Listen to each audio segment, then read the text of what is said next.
رمضان المبارک قریب ہے. ارادہ کیا تھا کہ رمضان سے پہلے کے جو کام ہیں ان پر کچھ روشنی ڈالی جائے تاکہ رمضان آنے سے پہلے رمضان کی تیاری ہو جائے. کام سے پہلے کام کی تیاری ہوتی ہے. جب کوئی بہت اہم مہمان آنے والا ہوتا ہے تو اس کے آنے سے پہلے انتظام کیا جاتا ہے. اسے کہاں بٹھانا ہے, کہاں سلانا ہے, کہاں نہلانا ہے, واش روم کہاں ہے, کھلانا کیا ہے, کس طرح سے اس کو پروٹوکول دینا ہے.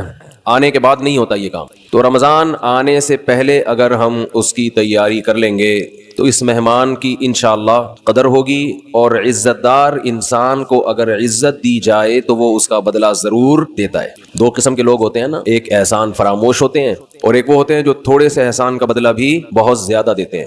احسان فراموش, آپ احسان کرتے رہیں تو ان کی صحت پہ کوئی فرق نہیں پڑتا. تو رمضان ایک ایسا مہمان ہے جو احسان فراموش نہیں ہے, بلکہ آپ اگر اس کو عزت دیں گے, اس کا احترام کریں گے, اس کا اکرام کریں گے تو آپ کو بہت نواز کے جائے گا. آپ اگر بعض مہمان ہیں نا سادہ چائے پلائیں گے تو وہ آپ کو دودھ پتی پلائے گا.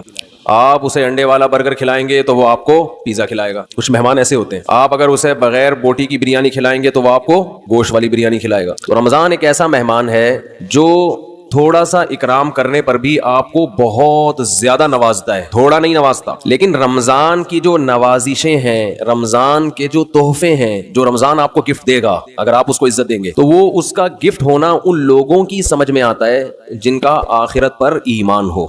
جو آخرت کو نہیں مانتے, دنیا کو مسافر خانہ نہیں سمجھتے, انہیں رمضان جو کچھ دے کر جاتا ہے, جو گفٹ دے کر جاتا ہے, اس گفٹ کی ان کی نظر میں قدر نہیں ہوتی. سمجھ میں آ رہی ہے بات؟ مثال سے سمجھاتا ہوں. چھوٹے بچے جب پیدا ہوتے ہیں اور فیملی پلاننگ والوں کے غم میں اضافہ ہوتا ہے تو اکثر رشتہ دار بچوں کو لفافوں میں پیسے دے رہے ہوتے ہیں. کچھ کھلونے دے دیتے ہیں, جھنجھنا پکڑا دیا تو بچے کو جھنجھنا اچھا لگتا ہے. لیکن اگر کسی رشتہ دار نے 5,000 کا نوٹ بچے کو پکڑا دیا, بچے کو وہ سمجھ میں نہیں آتا, حالانکہ وہ جھنجھنے سے زیادہ مہنگا ہے اور اس میں ہزاروں جھنجھنے آ سکتے ہیں. لیکن بچہ اپنی حماقت اور بے وقوفی کی بنیاد پر 1-2 روپے والی ٹافی کو تو قدر کی نظر سے دیکھتا ہے, وہ 5,000 کے نوٹوں کو قدر کی نظر سے. وہی بات جواب آنا چاہیے نا, وہ 5,000 کے نوٹوں کو قدر کی نظر سے نہیں دیکھتا. کہتے ہی تو ایسے ہی ہے, کھائے گا اس کو. تو اس میں اس 5,000 کے, ابھی تک تو 5,000 کا نوٹ ہے, میرا خیال ہے 50,000 کا نوٹ بھی عنقریب آنے والا ہے. جس حساب سے معیشت ڈاؤن ہو رہی ہے تو 50,000 کا نوٹ بھی عنقریب آ جائے گا. بلکہ تول کے نوٹ بکیں گے, 1 کلو 5,000 کے نوٹ چاہیے مجھے, اس طرح سے سیٹ اپ چلنے والا ہے. تو اب بچے کے دل میں جو 5,000 کے نوٹ کی قدر نہیں ہے, اس میں 5,000 کے نوٹ کا قصور ہے یا بچے کا قصور ہے؟ بچے کا قصور ہے. بھائی یہ 5,000 کے نوٹ میں ٹافیوں کے ڈبوں کے ڈبے آ سکتے ہیں. تو رمضان آپ کو کیا گفٹ دے کر جاتا ہے, اس گفٹ کی قدر ان لوگوں کی نظر میں ہے جو اس دنیا کو حقیقی زندگی نہیں سمجھتے. جو اس کو اصل سمجھتے ہیں ان کی نظر میں رمضان ٹینشن کے علاوہ کچھ بھی نہیں ہے, خام خواہ کی ٹینشن ہے. کیونکہ وہ کہتے ہیں رمضان مولویوں کا مہینہ ہے. کس کا ہے؟ مولویوں. سیزن آتے ہیں نا, یہ مولویوں کا. تو میں یہ عرض کر رہا تھا کہ رمضان کس کا مہینہ کہلاتا ہے؟ مولاناؤں کا مہینہ. حالانکہ یہ مولویوں کا مہینہ نہیں ہے, یہ مسلمانوں کا مہینہ ہے. ان لوگوں کا مہینہ ہے جو آخرت پر ایمان رکھتے ہیں, اور جن کا آخرت پر ایمان نہیں ہے ان کے لیے رمضان A to Z tension he tension ہے. ٹینشن ہی ٹینشن. وہ نہ کھلے عام صحیح طرح سے کھا سکتے ہیں, تھوڑی سی بےغیرتی کے تانے پڑتے ہیں. 10 آدمی اگر خاموشی سے گزر جائیں گے تو 11واں بولتا ہوا جائے گا کہ شرم نہیں آتی تمہیں, کیا کر رہے ہو, اور بولنا چاہیے. تو میں یہ عرض کر رہا تھا کہ یہ جو رمضان ہے نا, اگر آپ اس کا اکرام کریں گے تو یہ آپ کو بہترین گفٹ دے گا. اب میں بتاتا ہوں وہ گفٹ کیا دے گا آپ کو. وہ گفٹ دے گا اللہ کی محبت. آپ کے دل میں اللہ کی محبت کی چنگاری پیدا کر دے گا. یہ دیکھو, انسان کو جو موٹیویشن ملتی ہے نا کسی بھی عمل کی, وہ یا تو کسی لالچ کی وجہ سے ملتی ہے یا کسی خوف کی وجہ سے. سمجھتے ہیں آپ صبح اٹھ کے آفس جاتے ہیں, مشکل کام ہے, دل تو نہیں چاہتا انسان کا اٹھے جائے, دل چاہتا ہے پڑا رہے, لیکن آپ جاتے ہیں. یہاں خوف بھی ہے اور لالچ, محبت, پیسے کی محبت. لالچ کو ہم محبت سے تعبیر کرتے ہیں, ذرا مہذب لفظ ہے. آپ جاتے ہیں, ایک محبت ہے پیسے سے. ہر انسان کی نیچر ہے کہ پیسے آئیں گے تو گٹکا بھی کھائیں گے, نسوار کا انتظام بھی ہوگا, پان کا انتظام بھی ہوگا, گھر میں راشن بھی ڈلے گا, بہت ساری چیزیں آئیں گی. اگر یہ محبت پیسے کی ختم ہو جائے تو آپ کو عمل پہ موٹیویشن نہیں ملے گی. بعض دفعہ خوف ہوتا ہے انسان کے دل میں. خوف کیا کرتا ہے کہ آپ کو یہ ڈر ہے کہ اگر میں آفس نہیں گیا, میں نے یہ کام نہیں کیا تو مجھے جاب سے نکال دیا جائے, میں غریب ہو جاؤں گا. یہ خوف ہے جو آپ کو ابھارتا ہے عمل پہ. ماہرین یہ کہتے ہیں کہ خوف خوف سے بھی کام ہوتا ہے اور محبت میں بھی ہوتا ہے, لیکن خوف سے جو کام ہوتا ہے اس کام میں مزہ نہیں آتا, لہذا وہ کام زیادہ جاندار نہیں ہوتا. لیکن محبت کی وجہ سے جو کام ہوتا ہے وہ کام مزیدار بن جاتا ہے, کیونکہ آپ کی محبوب چیز آپ کو اس میں ملنے والی ہوتی ہے. سمجھ میں آ رہی ہے بات کہ نہیں آ رہی ہے؟ غزوہ احد میں صحابی رسول, غزوہ بدر میں ایک صحابی شریک نہیں ہو سکے. انہیں نہیں پتا تھا کہ میدان جنگ کا میدان قائم ہو جائے گا اور یہ ہوگا اور وہ ہوگا, انہیں نہیں پتا تھا. جب مسلمانوں کو فتح ہوئی تو انہوں نے منت مانی. منت ہوتی ہے نا, اللہ میرا یہ کام ہو جائے تو میں یہ کروں گا, میرا یہ کام ہو جائے تو میں یہ کروں گا. یہ واجب ہو جاتی ہے, اس لیے منتیں نہیں ماننی چاہیے. لوگ کہتے ہیں نا اللہ میرا فلاں کام ہو گیا تو میں اتنے روزے رکھوں گا, اتنا صدقہ کروں گا, وہ فرض ہو جائے گا آپ کے اوپر, اس لیے ویسے ہی دعا مانگ لیا کریں اللہ سے. بعض لوگ اتنی اونچی اونچی منتیں مان لیتے ہیں پھر ان سے پوری ہوتی نہیں ہے. تو اسلام میں الفاظ کی بہت ویلیو ہے, اور منت زبان سے ہوتی ہے, صرف دل میں ارادے سے نہیں ہوتی. اس کو عربی میں نظر کہتے ہیں, نظر, اردو میں منت. تو ان صحابی کو غزوہ بدر میں شرکت کا موقع نہیں ملا تو انہوں نے منت مانی, نظر مانی کہ اے اللہ اگر دوبارہ کوئی میدان جہاد گرم ہوا تو میں ایسی بہادری سے لڑوں گا, لا یرین اللہ ما اصنع, اللہ دیکھے گا کہ میں کیا کرتا ہوں. بظاہر یہ تکبر والے الفاظ ہیں. بظاہر یہ الفاظ کیا ہیں؟ تکبر والے, کہ اللہ دیکھے گا کہ میں کیا کر کے دکھاتا ہوں. لیکن بعض جملے الفاظ کے اعتبار سے تکبر والے ہوتے ہیں, مگر حقیقت میں وہ ایک ناز کی کیفیت ہوتی ہے. ناز کہ اللہ میں وہ کچھ کروں گا کہ تو بھی دیکھے, خوش ہو جائے گا, تو ایسا کر کے دکھاؤں گا بہادری. جب غزوہ احد میں مسلمانوں کے قدم اکھڑے ہیں, ان صحابی کو اللہ سے کیا ہوا وعدہ یاد آیا کہ میں نے اللہ سے معاہدہ کیا تھا کہ اللہ میں ایسے بہادری کے جوہر دکھاؤں گا کہ تو دیکھے گا کہ میں کیا کر رہا ہوں. تو یہ کیا کر رہے تھے؟